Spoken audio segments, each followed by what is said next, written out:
Hey everyone, and welcome. Today we are diving deep into one of the coolest topics in all of biology, photosynthesis. But listen, we're not just going to go through a textbook definition. No way.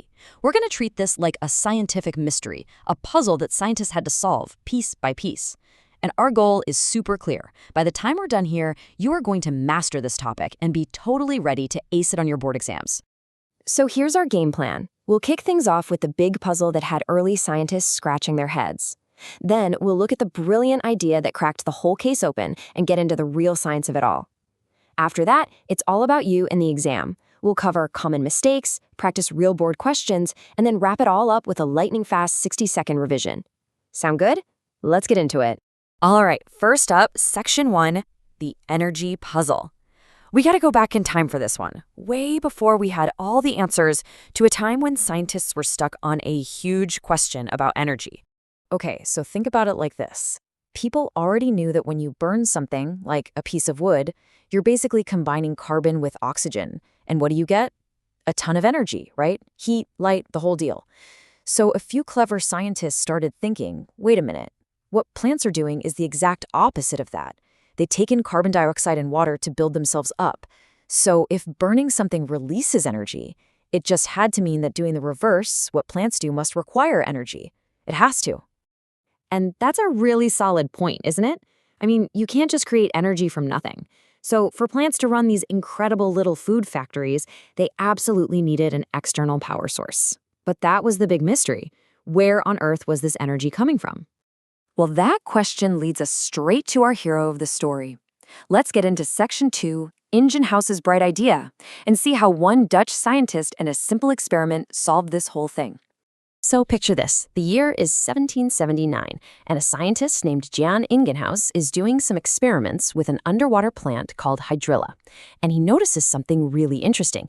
He sees these tiny little bubbles forming on the green leaves of the plant. But here's the key. It only happened when the plant was in the sunlight. That was the aha moment. He concluded that light itself had to be the secret ingredient, the missing energy source everyone was looking for. And this comparison just makes it so obvious. You take the hydrilla plant, put it in bright sunlight, and boom, you get bubbles fizzing off the leaves. But then you take that exact same plant and stick it in a dark closet, and nothing, not a single bubble. It was like flipping a switch. This proved that light wasn't just a minor factor, it was absolutely essential. And later, he even confirmed that those bubbles were pure oxygen. And this incredible discovery is what gave us the name we all know today, photosynthesis. You know, if you break the word down, it's actually pretty simple. Photo comes from the Greek word for light, and synthesis just means to make something. So plants are literally making things with light. They use the sun's energy to cook up their own food. How cool is that?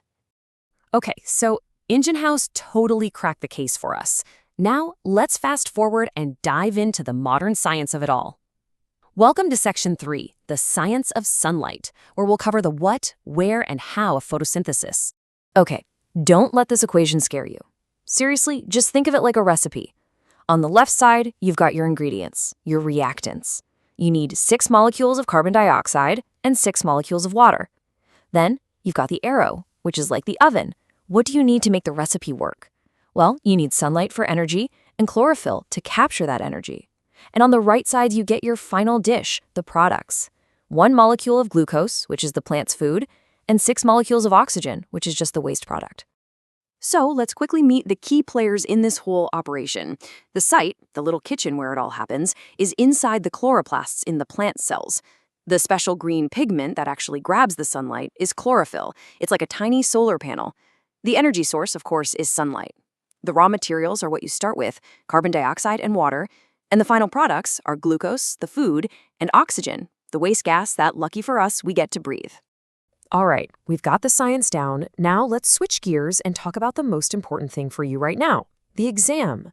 This is Section 4, your exam blueprint. Pay close attention because this is how we turn that knowledge into awesome marks. Okay, listen up. These are the traps that students fall into year after year. First, that equation. If you forget to write sunlight and chlorophyll over the arrow, you will lose marks. They are essential. Second, don't get chlorophyll and chloroplast mixed up. Chlorophyll is the green stuff, the pigment. The chloroplast is the place where it happens. Third, remember why the plant is doing this, to make food for itself. Glucose is the main product, oxygen is just the leftover waste. And last, be specific. It's the green parts of the plant that do this, where the chlorophyll is. And here is a hot tip, straight out of previous exam papers. They love, and I mean love, showing a diagram of Ingenhouse's experiment and asking you to name the gas in those bubbles. The answer is always, always, always oxygen. Just lock that into your memory. It's a free mark just waiting for you. So, we've got the theory down cold. Now it's time to put it to the test. Let's walk through some real exam-style questions together, from the very short answers all the way up to the long ones. First up, a classic one-mark question. This should be easy money for us now. In Jen Ingenhouse's experiment with the hydrilla plant, which gas was found to be present in the bubbles? The answer is, of course, oxygen. One word, one mark. Done. Okay, now for 2 marks, they want a little more. How do you answer this? Simple. For 2 marks, you give 2 points. Point 1, you state that photosynthesis requires energy. Point 2, you explain that sunlight provides this energy. So in the dark, there's no energy source, which means no photosynthesis, and therefore no oxygen bubbles. See? Simple, logical, and that's a full 2 marks. For a 3-mark question, you need to give 3 distinct points. Let's break it down. First, the observation. Small bubbles were seen around the green parts of the plant, but only in sunlight. That's 1 mark. Now for the conclusions.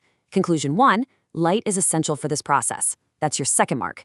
And conclusion 2, the gas being produced is oxygen. That's your 3rd mark. 3 points, 3 marks. Perfect. All right, time for the big 5 marker. Don't get intimidated. The secret here is just structure. Start with the aim of the experiment. Then list the apparatus, the hydrilla plant, a beaker, water. Next, the procedure. Explain how one setup is in the sun and a control is in the dark. Then comes the observation. Bubbles in the light, no bubbles in the dark.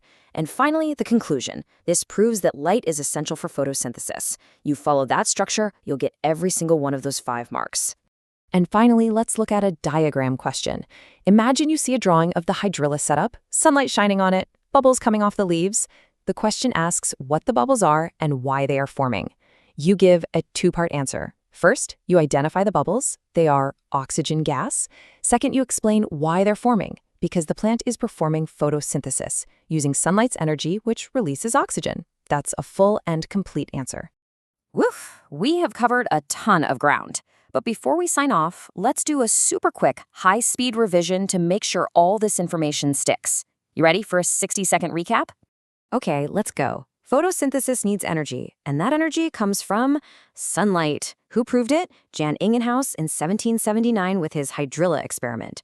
What did he see? Oxygen bubbles, but only in the light. In the equation, what 2 things must go on the arrow? Sunlight and chlorophyll. Where does it all happen? In the chloroplast. What's the green pigment called? Chlorophyll. You've got this. And I'll leave you with one final thought to ponder.